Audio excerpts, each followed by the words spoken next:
Ethan's heart had stopped at 3:33 a.m.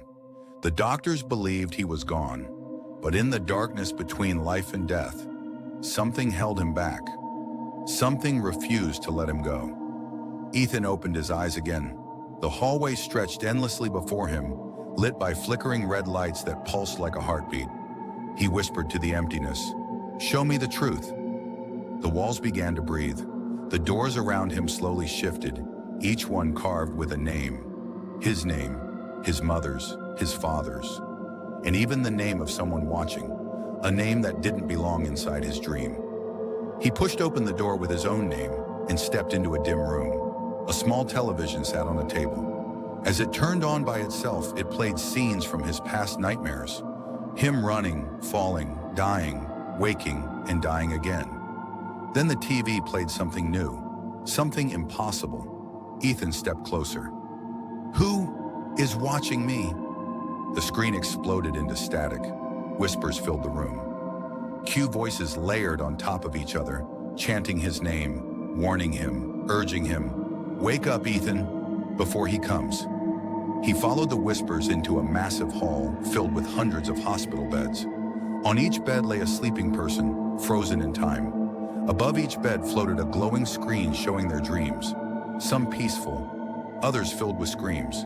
He reached the final bed in the last row and froze. It was him, his own body, unmoving, breathless, dying. A familiar voice whispered behind him. He turned and saw the nurse, but her eyes were completely black. "You were never a patient, Ethan," she said. "You were the experiment." Memories burst open in his mind. A contract, a promise, a payment. He had needed money. He had signed up for a lucid dreaming test, believing it would last one night. He never knew the experiment trapped people forever. Ethan backed away from the black-eyed nurse. He grabbed a plug connected to one of the sleeping subjects and pulled. The person's eyes snapped open and they screamed. The lights shattered above them. The walls cracked. The dream shook violently. The system was collapsing. Broken mirrors formed around him, each reflecting a different version of Ethan. One burned, one drowned, one scarred, one crawling on the floor. They all stared at him with hollow eyes. One reflection stepped forward and whispered, "You can't save them all, but you can end it." "How?" Ethan asked. The reflection pointed to a distant metal door. The words burned on it, "Control room." He pushed the door open. Inside, dozens of screens lit up the room. Every screen played his nightmares. Every screen played his life. And one screen played this exact moment, the moment he entered the control room. A man sat at the desk facing the screens, typing, watching. Ethan approached slowly and whispered, "Who are you?" The man turned around. It was Ethan. Same face, same eyes, same voice, but colder. Dead inside. "I'm you," the hooded man said calmly. "The version that never slept." The room trembled. Ethan backed away. "What are you talking about?"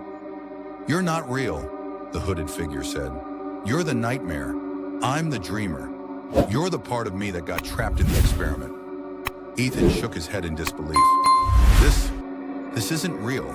I'm real." "You were," the hooded version replied, "until you died in the dream." He reached forward and touched a massive red switch labeled Terminate Project. "It's time to shut this down." He pulled the switch. A blinding white flash devoured everything. When Ethan opened his eyes, he was back in the hospital room. Bright lights, cold sheets, rain tapping the window. His mother held his hand, crying, "Ethan, you're back. You really came back." He felt her warmth. He felt alive. He felt real. But then he looked at the clock. 3:33 a.m. The second hand twitched, once, twice, then froze. The monitor next to him beeped once. Instead of a heartbeat pattern, a single line of text appeared. Ethan's breathing stopped. "Who uploaded me?" The lights dimmed. The rain faded. The shadows in the room stretched unnaturally long. A soft breath came from the far corner. A figure stood there, tall, faceless, still. It whispered in a voice that felt too close. "You woke up in the wrong world." Ethan tried to move, but his body felt heavy. The figure stepped closer, and closer, and closer. The room grew darker with every step it took. The whispers grew louder. You never escaped. You never woke up. You're still inside. The figure's face, or the place where its face should have been, hovered inches from Ethan's. Then everything fell silent. The world went black. A final whisper echoed through the darkness. Do you think Ethan ever really woke up?